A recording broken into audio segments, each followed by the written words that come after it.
Good morning friends. स्वागत है आपका हमारे यूट्यूब चैनल जीएस कैप्सूल में। आई होप आप सभी लोग अच्छे होंगे और आपकी तैयारी अच्छी चल रही होगी। फ्रेंड्स, आप सभी को पता है हम अपने इस चैनल के माध्यम से रेगुलर स्टडी मटेरियल प्रोवाइड कराते हैं, तो उसी सीरीज में हम करंट अफेयर्स भी आपको रेगुलरली प्रोवाइड कराते हैं। तो अगर आप हमारे चैनल पर नए हैं तो प्लीज़ हमारे चैनल को रेगुलर अपडेट्स के लिए आप सब्सक्राइब कर सकते हैं। तो देखते हैं 26 जुलाई के कौन कौन से करंट अफेयर्स चर्चा में रहे। पहला, केंद्रीय गृह मंत्री अमित शाह ने नई दिल्ली में सीआईएसएफ कैंपस महिपालपुर में नव स्थापित विमानन सुरक्षा नियंत्रण केंद्र यानी एएससीसी एविएशन सेफ्टी कंट्रोल सेंटर इसका उद्घाटन किया। तो सीधे आपसे पूछेगा हाल ही में विमानन सुरक्षा नियंत्रण केंद्र का उद्घाटन कहां पर किया गया, तो सीआईएसएफ के कैंपस जो कि नई दिल्ली के महिपालपुर में है वहां पर इसका उद्घाटन अमित शाह जी ने किया। इसके अलावा अमित शाह जी और भी काफी वजह से चर्चा में हाल ही में रहे थे, कई सारे उद्घाटन किए हैं, उनके बारे में थोड़ा सा देख लेते हैं। अमित शाह ने अहमदाबाद में अक्षर river cruise Sabarmati river front का शुभारंभ किया। तो अक्षर रिवर क्रूज उन्होंने साबरमती रिवर फ्रंट में स्टार्ट किया। इसके अलावा अमित शाह ने श्रीनगर में बलिदान स्तंभ की आधारशिला रखी। तो बलिदान स्तंभ आपका श्रीनगर का जो स्मार्ट सिटी प्रोजेक्ट है उसके तहत इसको डेवलप किया गया है। इसके अलावा अमित शाह ने अभी एक और इनॉग्रेशन में पार्टिसिपेट किया था। भारत का पहला सहकारी रूप से संचालित सैनिक स्कूल, इसका जो स्टार्टिंग की है वो भी अमित शाह जी ने ही की है, गुजरात के महसाणा में। याद रखिएगा, भारत का पहला सहकारी रूप से संचालित सैनिक स्कूल, इसका भी जो एक तरह से इनॉग्रेशन किया था वो अमित शाह जी ने ही किया था, गुजरात के महसाणा में।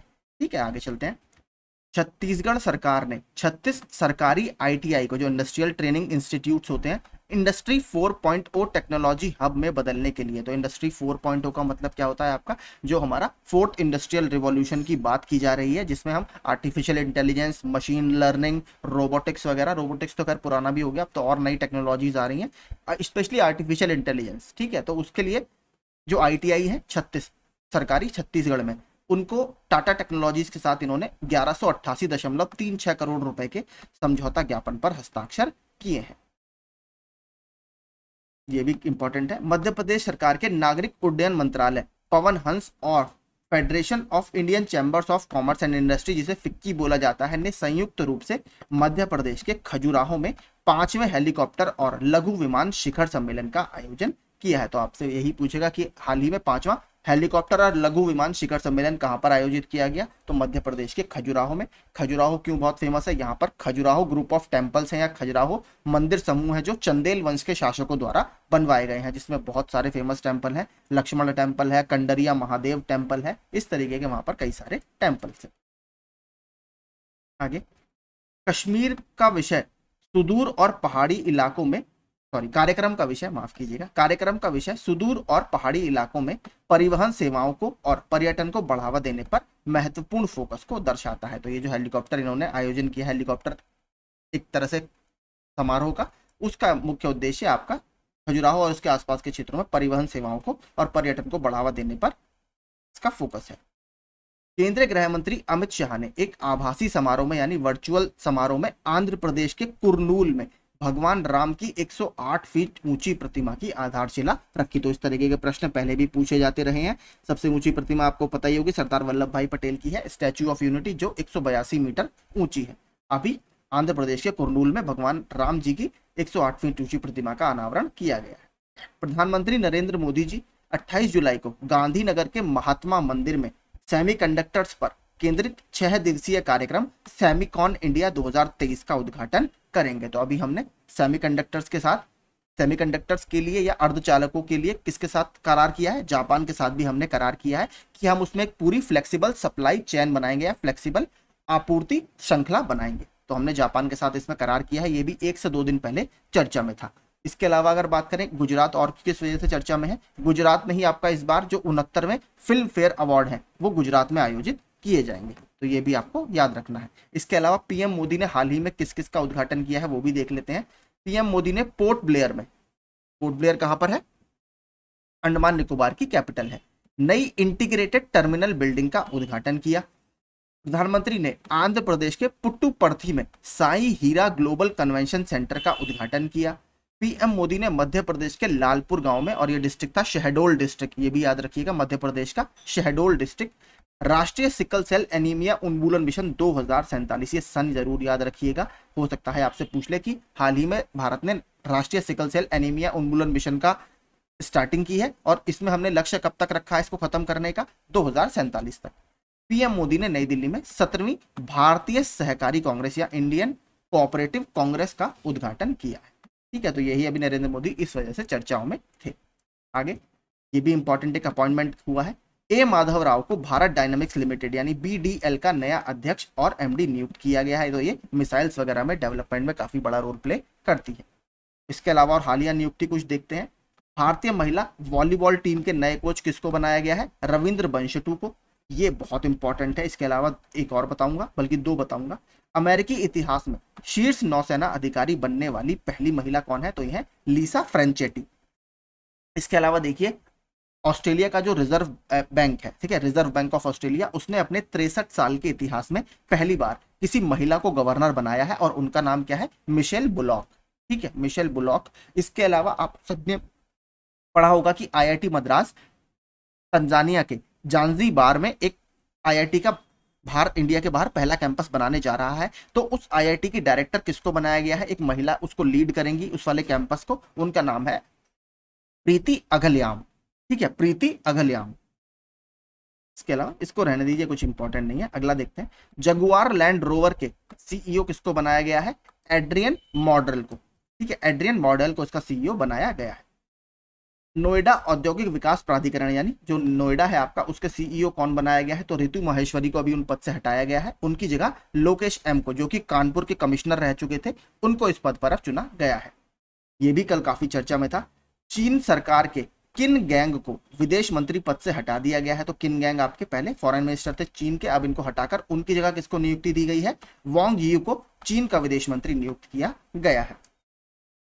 प्रधानमंत्री नरेंद्र मोदी कल नई दिल्ली के प्रगति मैदान में अंतरराष्ट्रीय प्रदर्शनी सम्मेलन केंद्र परिसर यानी जो इंटरनेशनल आपका प्रदर्शनी केंद्र है, उसके परिसर को राष्ट्र को समर्पित करेंगे। कहां पर, नई दिल्ली में। आगे देखते हैं, राष्ट्रीय सुरक्षा सलाहकार अजीत डोभाल ने जोहानिसबर्ग में, जो कि साउथ अफ्रीका में है, फ्रेंड्स ऑफ ब्रिक्स बैठक में भाग लिया। तो सीधे आपसे यही पूछेगा, हाल ही में फ्रेंड्स ऑफ ब्रिक्स बैठक कहां पर आयोजित की गई, तो ये आपकी साउथ अफ्रीका के जोहानिसबर्ग में आयोजित की गई। इसके अलावा अभी एस जयशंकर जी भी बिम्स्टेक की जो रिट्रीट होती है या एक मीटिंग आप उसको बोल सकते हो, उन्होंने भी इसमें भाग लिया है। कहां पर, थाईलैंड के बैंकॉक में। ठीक है, इसको भी याद रखिएगा। इस बैठक में क्या क्या हुआ, साइबर सुरक्षा के मुद्दे पर विस्तार से चर्चा की गई। और अभी हाल ही में देखिए ब्रिक्स क्यों चर्चा में था, अभी हाल ही में ब्रिक्स समूह में एंट्री लेने के लिए जो अफ्रीका महाद्वीप का एक देश है अल्जीरिया, ठीक है, उसने थोड़ा सा इंटरेस्ट जताया है। और ब्रिक्स बैंक का जो ब्रिक्स का एक बैंक है, ब्रिक्स बैंक, उसमें उन्होंने 1.1 बिलियन US$ का इन्वेस्टमेंट कर वहां उसका शेयर होल्डर बनने की बात भी की है। तो उन्होंने अभी अनुरोध किया है, अब देखते हैं बाकी पार्टीज उसमें क्या डिसीजन लेती है। जम्मू कश्मीर भारत की पहली कैनाबिस मेडिसिन परियोजना का नेतृत्व करेगा। तो इसमें मेडिसिन वगैरह बनाने के लिए जम्मू कश्मीर अपनी तरह का पहली योजना शुरू करने वाला है। इसरो भी अभी चंद्रयान के बाद अब नई लॉन्चिंग करने वाला है। इसरो 30 जुलाई को सुबह 6:30 बजे श्री हरिकोटा के सतीश धवन अंतरिक्ष केंद्र के पहले लॉन्च पैड से 6 सहयात्री उपग्रह के साथ PSLV C56 लॉन्च करेगा। तो पोलर सैटेलाइट लॉन्च व्हीकल, जिसे वर्क हॉर्स ऑफ इसरो भी बोला जाता है, क्योंकि इसने लगभग जो सक्सेस रेट है बहुत ज्यादा है इसका, और इसरो का सबसे सक्सेसफुल रॉकेट इसको माना जाता है। इससे पहले 14 जुलाई 2023 को हम चंद्रयान 3 लॉन्च कर चुके हैं। चंद्रयान 1 कब लॉन्च किया गया था, 22 अक्टूबर 2008 को। मुख्यमंत्री अरविंद केजरीवाल ने पाइप जलापूर्ति रहित क्षेत्रों में, यानी जहां पर टैप वाटर कनेक्शन नहीं है या पाइप से जलापूर्ति नहीं है, वहां पर पानी उपलब्ध कराने के लिए दिल्ली के पहले वाटर ATM का उद्घाटन किया है। बॉलीवुड अभिनेता कार्तिक आर्यन को 11 अगस्त को मेलबर्न के 14वें भारतीय फिल्म महोत्सव के वार्षिक पुरस्कार समारोह में भारतीय सिनेमा के उभरते वैश्विक सुपरस्टार पुरस्कार से सम्मानित किया जाएगा। अब देखते हैं कुछ question and answer. 10 question and answers मैंने इसमें ऐड किए हैं। अंतरराष्ट्रीय क्रिकेट में सबसे ज्यादा विकेट लेने वाले दूसरे भारतीय गेंदबाज कौन बने हैं, तो अभी हरभजन सिंह को पछाड़कर रविचंद्रन अश्विन इस पद पर आ गए हैं और इस रैंकिंग पर आ गए हैं। इन्होंने वेस्टइंडीज में हुए अभी टेस्ट सीरीज के दौरान इस तरीके का कारनामा किया। नंबर 1 पर कौन है, अनिल कुंबले जी। किस देश ने टेस्ट क्रिकेट में सबसे तेज 100 रन बनाने का विश्व रिकॉर्ड बनाया है? तो अभी वही वेस्ट इंडीज के साथ जो हमारा दौरा चल रहा है, वहां पर भारत ने यह कारनामा किया। किस केंद्रीय मंत्री ने रियल टाइम निगरानी के लिए विमानन सुरक्षा नियंत्रण प्रणाली का उद्घाटन किया? तो अमित शाह जी ने। कहां पर किया था? सीआईएसएफ का जो नई दिल्ली में महिपालपुर का कैंपस है वहां पर, जो हमने पहली ही न्यूज देखी थी। किस देश ने लिंग परिवर्तन और ट्रांसजेंडर विवाह पर प्रतिबंध लगा दिया है? तो किसने लगाया है? रूस ने अभी प्रतिबंध लगा दिया है। इसके अलावा एक और कुछ इसी तरह की न्यूज थी।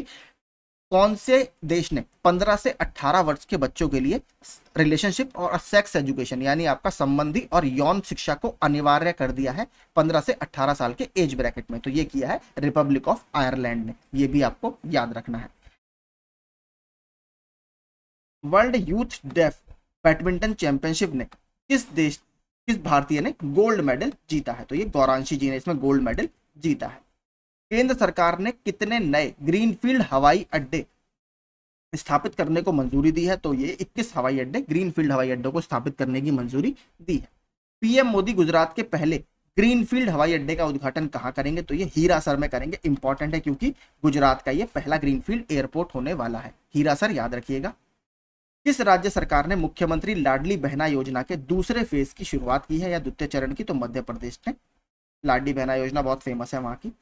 उस बैंक का नाम बताइए जिसने हाल ही में जमा पोर्टफोलियो बनाने के लिए संसाधन अधिग्रहण केंद्र लॉन्च किया है? तो इंडियन बैंक ने लॉन्च किया है। हाल ही में किस शहर को भारत का पहला कंस्ट्रक्शन इनोवेशन हब मिला है? तो बहुत इंपॉर्टेंट है क्योंकि इंडिया का पहला है जो नवाचार यानी इनोवेशन और उद्यमिता यानी एंटरप्रेन्योरशिप को बढ़ावा देने के लिए एक मंच के रूप में काम करेगा। तो ये केरल के कोच्चि में बना है। ठीक है, ये इंपॉर्टेंट है क्योंकि भारत का पहला है कंस्ट्रक्शन इनोवेशन हब। और इसके अलावा गुजरात का पहला ग्रीनफील्ड एयरपोर्ट बन रहा है, वो भी इंपॉर्टेंट है, हीरासर में। और टोटल कितने ग्रीनफील्ड एयरपोर्ट बनाने की बात सरकार कर रही है? 21। ठीक है, तो यही देखिए हमारा पूरा चर्चा में थे करंट अफेयर्स, और मैंने कुछ आपको क्विज भी कराए। सेशन का अगर आपको फॉर्मेट पसंद आता हो या क्वेश्चन आपको अच्छे लगते हो कि एग्जाम ओरिएंटेड है, तो प्लीज हमारा चैनल सब्सक्राइब जरूर कीजिएगा। Thank you so much.